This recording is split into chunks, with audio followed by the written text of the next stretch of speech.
Mr. President, since we have a little time, I know we've got a vote coming up, and I'm certainly not going to delay that. I like my life too much. But I want to spend a few minutes talking about the Department of Commerce. I had this discussion the other day with our Secretary of Commerce, Mr. Howard Lutnick, for whom I have great respect.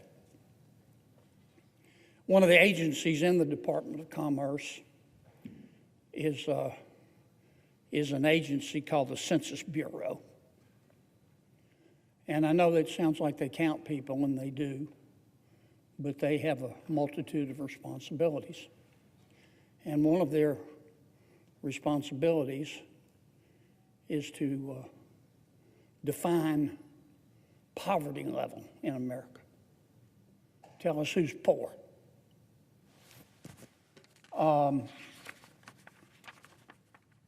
According to the Census Bureau, if you're single in America and you make $16,000 or less, you're poor. You're below the poverty level. If you're a family of two and you make $20,000 or less, you're at or below the poverty level. Family of three, $27,000. Family of four, $32,000. We take that seriously in America. Other countries will let you die in a ditch. We don't do that in America. It's one of the reasons we spend $1.4 trillion a year helping our neighbors who are poor. In our country, if you're hungry, we'll feed you. If you're homeless, we'll house you. If you're too poor to be sick, we'll pay for your doctor. That separates us from just about every other country in the world. I've been all over this world. I know the president has too. In other countries, they'll just let you die in the ditch. We don't do that in America. $1.4 trillion, that's how much we spend every year. That's taxpayer money. It didn't just fall from heaven. We thank heaven for it. It came out of people's pockets. And if you go talk to the Census Bureau, I pointed this out to Secretary Lutnick. If you go ask the Census Bureau, how many poor people do we have in America? They'll tell you 11%. 1 out of 10 Americans. It's been that way since 1974. We've been spending $1.4 trillion a year, and the poverty level hasn't budged. 11%, they'll tell you. And they'll shout it from the rooftops.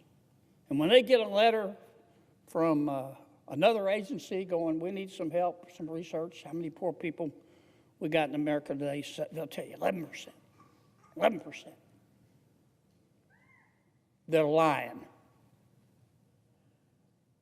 It's a bald-faced lie. You know why? Because they don't count. They refuse to count all of the public benefits that the American people give to the poor.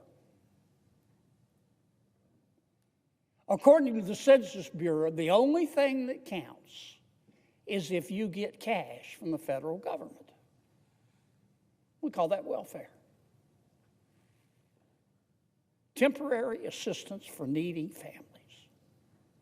We have another program, I think, that pays cash. It's called WIC. But according to the Census Bureau, that's the way you define if somebody's is in poverty. You look at how much money they make, and on top of that, we consider cash transfer payments from the federal government. And when you do that, 11% are poor. What planet and what solar system did these people parachute in from? You know what they don't count? I'll tell you what they don't count. They don't count earned income tax credits.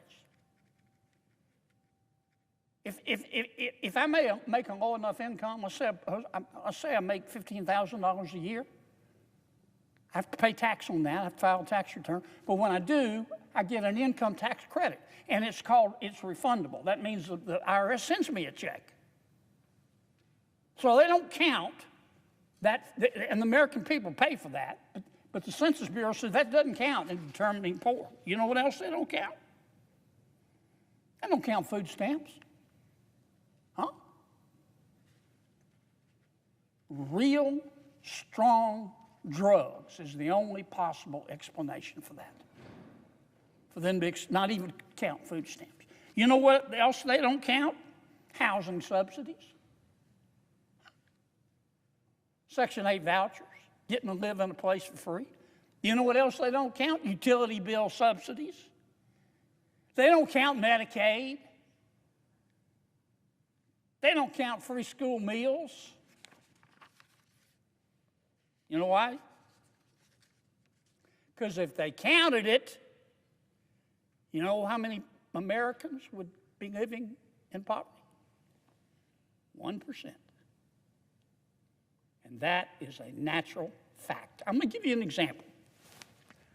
Let's suppose you're a mom with 2 kids.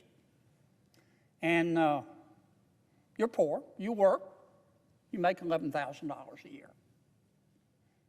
Okay? In determining whether that mom is poor, the Census Bureau counts her income and counts any payments she gets, as I said, from welfare. But that mom with 2 children making $11,000 a year is going to get back from the federal government $4,100 in refundable earned income tax credits. Remember what I just talked about? The Census Bureau said, oh, doesn't matter, not real money. That mom is going to get back $3,400 in a check in child tax credits. That mom is going to receive $9,200 in food stamps. That mom is going to receive $9,500, or at least she'll be eligible to receive in housing subsidies. That mom is going to receive $900 in utility bill subsidies, $16,000 in Medicaid for her and her 2 children, and $31 a year for free school lunches at school for her 2 kids.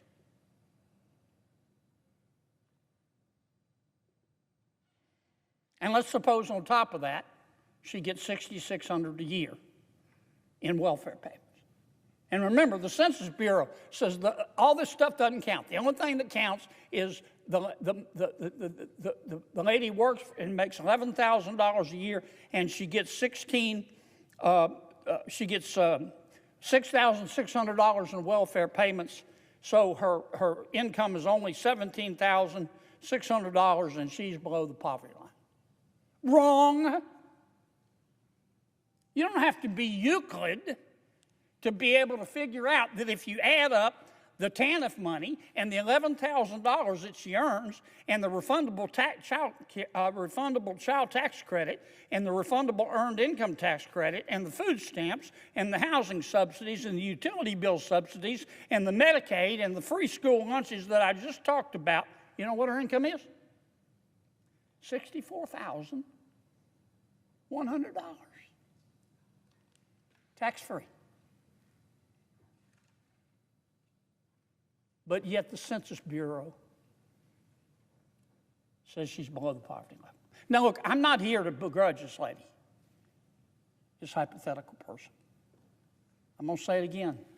American people are the most generous people in the world. We help our neighbors. But the American people put up this money. And they ought to get credit. And when the Census Bureau, which has been telling us since 1974, they've been lying to us. They have been lying to us. They learned to lie over there before they learned to talk. They need to redefine the poverty level in America and the definition of poverty. And it's the Census Bureau's job, and that's what I talked to the good secretary.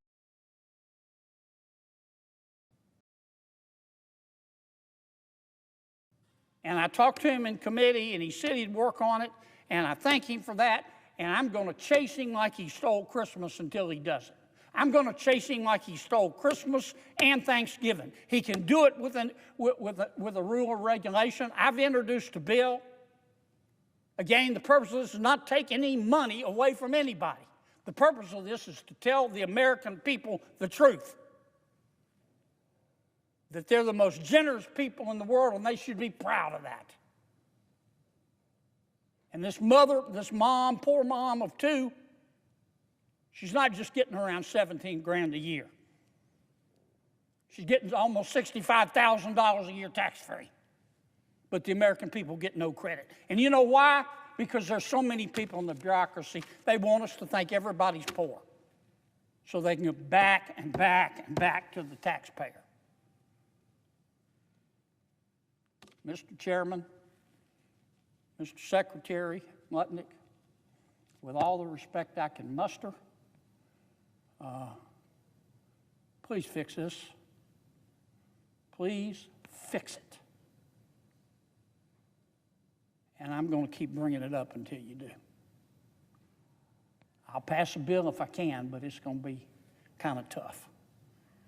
The short way home here is to have the secretary, I don't mean disrespect, have the secretary do his job. Mr. President, I suggest the absence of a quorum.